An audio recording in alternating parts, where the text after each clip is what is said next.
Hello again, everybody. This is Mr. Everything, and I'm coming back at you with another Wargaming and miniature video. In this video, we're going to be talking about my Waterloo project. This is part of the update. This is going to be a two-part video. I'm going to actually talk about the figures that I just finished, as well as something that was revealed to me when doing research for these figures. Okay, so I've got two units here. The other one's off camera here.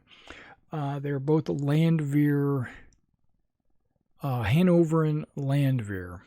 Okay, and this first one here is the Penalty Battalion. Okay, or the Peony Battalion, but it's the Penalty Battalion. If you notice that most of these figures have the soft caps on, and the command element has the Belgique Shako. Well, a couple of the command actually have the soft caps as well, but there's also like an officer and a standard bearer that's got the Belgique Shako. That was done intentional. You'll also notice that I have them set up in this traditional French attack column. Well, they're not technically in the attack column because the British didn't train that way, and the Hanoverian troops were trained to fight in the British manner. The difference is the Landwehr only had 4 companies. They were large companies. They were like 150 men per company. But they would deploy in 2 columns. When they did the column of companies, they didn't actually do one company side by side. They did 2 half companies. The British formation would look more like a march column minus the last 2 figures. So it would be something like, it'd look like a short march column, right? Where due to the fact of the size of the companies in the Landwehr, they say do it like a French attack column and award them the benefits of the attack column. So even though it's technically column by companies, it's just that the companies were so large that it's double wide. Okay, and then we're gonna talk about the book here in just a minute, about how there's some conflicting information about this. Okay, so now that right there is the Penalty Battalion. Let's go ahead and take these off, and I'll show you the next one. All right, now this is the 2nd Landwehr Battalion that I did, which was the Griffhorn, with the GMB flag for Griffhorn. You'll notice that I split the flags into 2 different stands, and I put the royal flag in front of the regimental flag and also to the right of it. I did the same with the Penalty Battalion as well. These guys are all in stovepipe Shakos. They have a handful of caps, right? Caps and stovepipe Shakos. But again, the command element would be in the Belgique Shako. So like you'll see him in Belgique. You'll see this officer, this standard bearer, and that standard bearer. But the drummer's in a stovepipe. So it's kind of a mixture. These guys have the blue regimental color, and these guys had the yellow. If you were to look at their like collars and cuffs, you would see that. And these are based in a 6-stand battalion. Now you'll notice that there are no skirmisher models. I did not mount them. I was preparing to just take some models and mount them on my normal skirmisher stands, which are 2 wide, right? So they're like, it's a 20 by 40. You put 2 of them together and you'll have a full stand. Just imagine this stand cut in half. That would have been a skirmisher stand. And I usually do 2 of those for the flank companies, right? The Voltigeurs and the Grenadiers, or flank companies, or whatever. But according to this book, which is the Albion Triumphant book, the Albion Triumphant book has tells you one rule in one spot and another rule in another spot, and then in the flavor text, it also talks about the skirmishers. So we're going to go over that. Now, there's also one additional piece that I really have to go over. This is probably the most important piece for my Waterloo project, is that I have conflicting information about which battalions are supposed to be at Quatre Bras from Picton's division. In the wiki that I use, and in the uniform website, it says that these 2 battalions are part of the 4th or 5th Hanover Brigade, and I'll show you here in just a second. I'll probably put it up on the screen. But in a computer game that I just got finished playing, or I'm currently playing, called Scourge of War, Waterloo, at Quatre Bras, it shows Best's brigade. And Best is actually in a different division. So his brigade is in a different division. So I was curious, and I still am curious, and we might have to look it up online, whether Best's brigade was attached to Picton at Quatre Bras, and then maybe it had gotten shuffled out of Picton's division and maybe to Alton's division, or and Vinkys division, Vinkys brigade, which is these 2 units plus 2 more,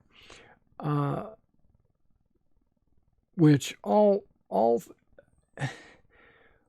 my references are pointing towards these are supposed to be the battalions. But then I played this computer game which said they had a lot of they did a lot of research, and they figured out which actual battalions were supposed to be there. So I'm going to have to do a little bit more research, and when I figure that out, I will definitely let you know. I need to make those battalions also anyway, but I'm going to continue on with Vinkys Brigade, and even if I have to proxy them, I will. Okay, now let me move these figures out of the way and lay this book down and kind of put the camera in a way where you can see the pages that I'm talking about and where the discrepancies are. All right, well, here's the source book, or the scenario / campaign book, whatever you want to call it. This is the 100 Days campaign. It talks all about the battle, Quatre Bras, Ligny, Waterloo, and like it shows the Quatre Bras battle right there, which there you go, you can see Quatre Bras, and then Mont Saint Jean and Waterloo, Plasnoit, okay, and then Over here we got Wavra.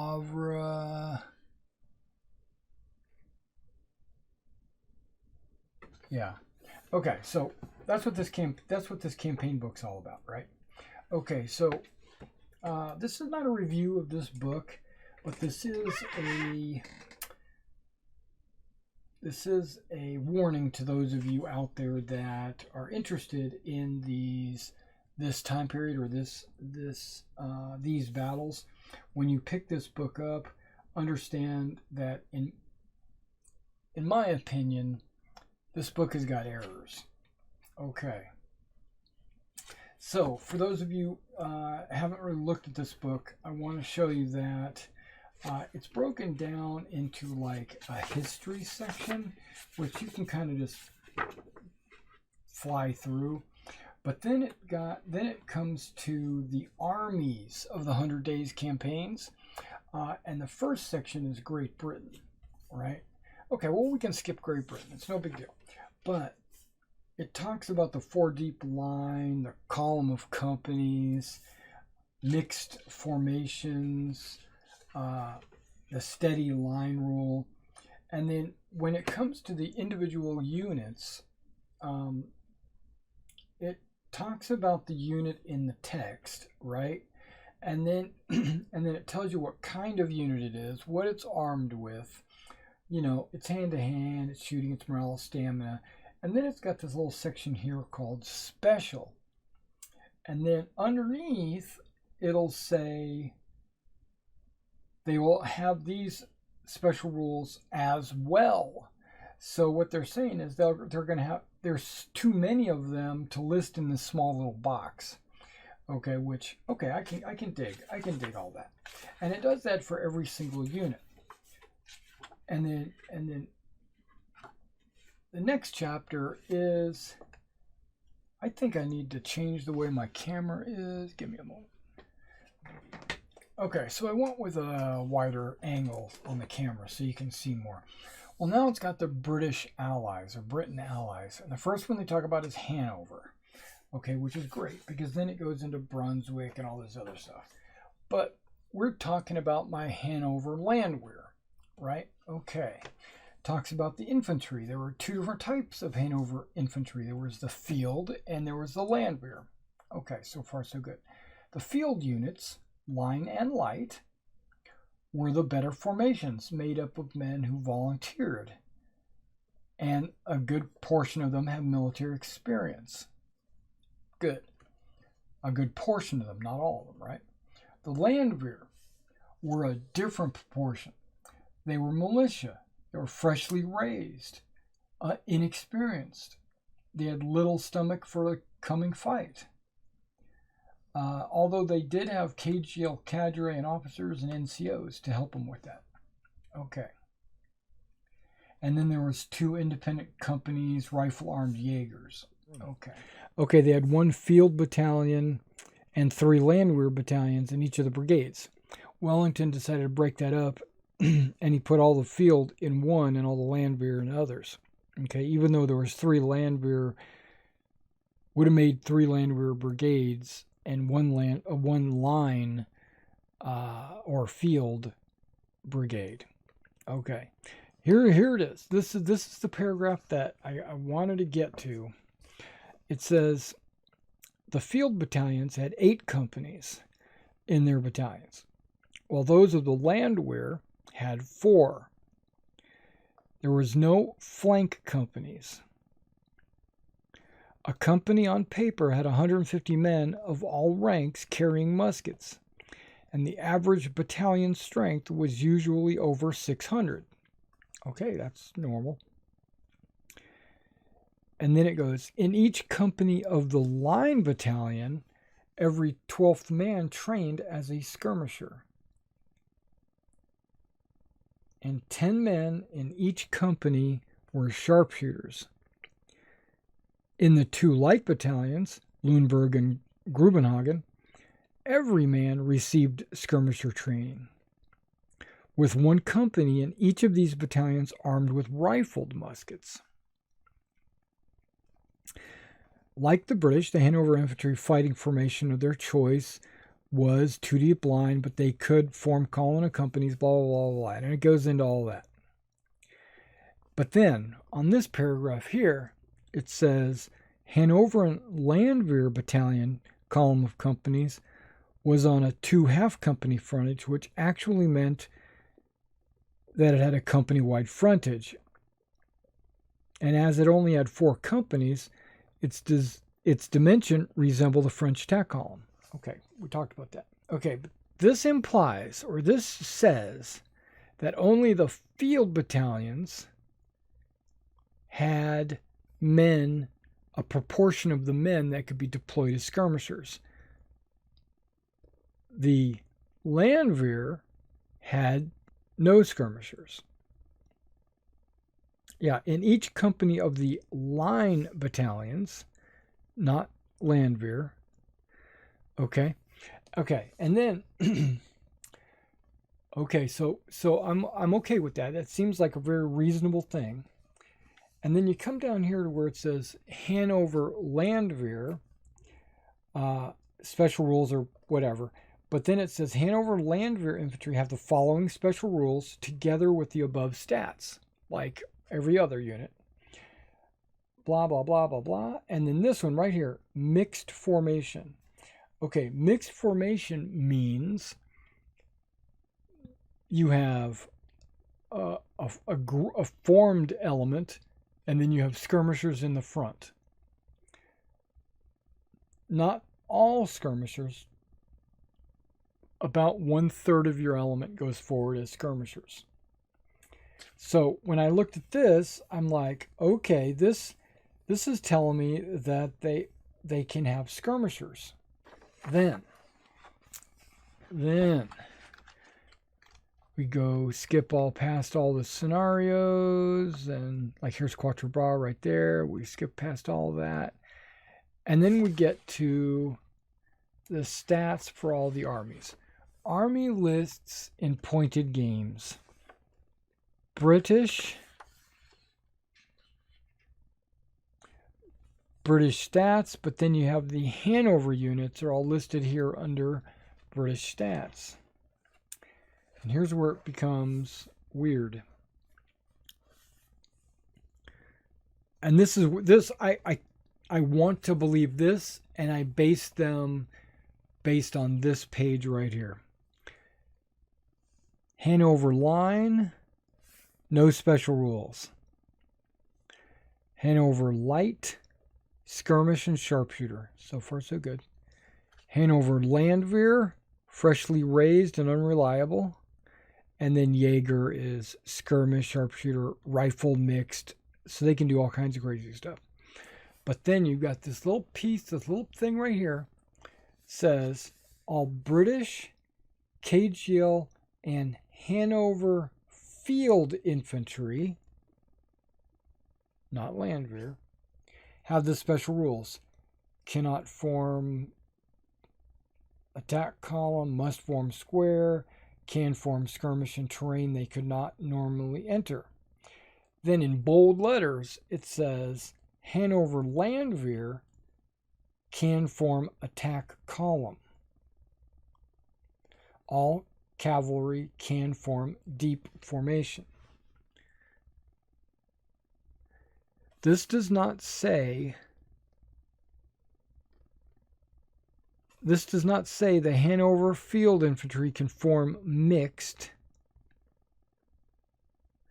And if I go up to the Hanover field battalion, there's no special rule here saying mixed,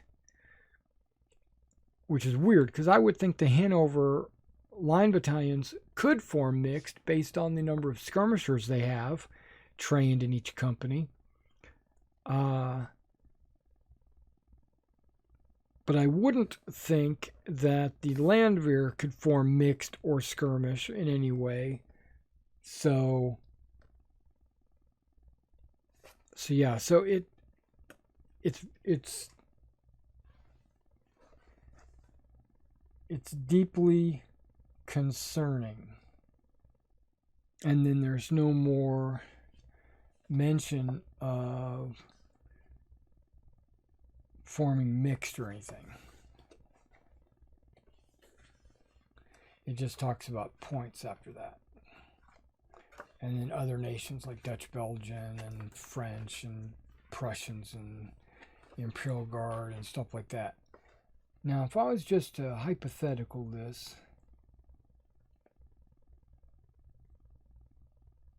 Landwehr infantry, they're just showing unreliable. It doesn't show mixed formation or anything. The Jaegers can form skirmish. The Schutzen can form mixed. And there's no special rule thing at the bottom. Now we know French can form mixed, right? Okay, let me just take a kind of look at the... Here we go. Battalion of the Line has pas de charge. Light has pas de charge, skirmish, and sharpshooter.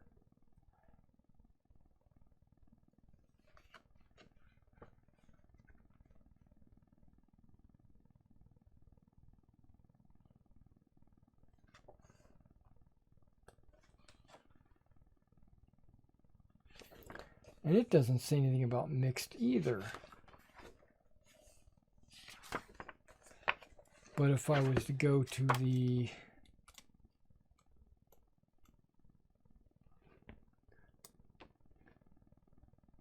French text, okay, their mixed was a little bit different, but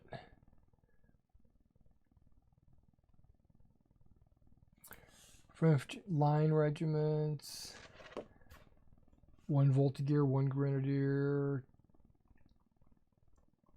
line, 2 regiments. Okay, the French infantry could be seen in 6 formations. Column of divisions. Yeah, okay, whatever. That's a bigger formation. Okay, here we go. When in attack column or line, a French infantry battalion sometimes used its light company to skirmish to the front, which is represented by the mixed formation rule. So yeah, so the flavor text is more accurate for some units and not for others, in my opinion. I don't think the Hanover Landwehr should be allowed to form mixed. So I based them all on the standard 40 by 40 and not the skirmish order formation. All right, guys. Well, thanks for coming out and checking out my latest update on my Hanover Landwehr, the Griffhorn, and the Penalty Battalion. And I'll catch you next time.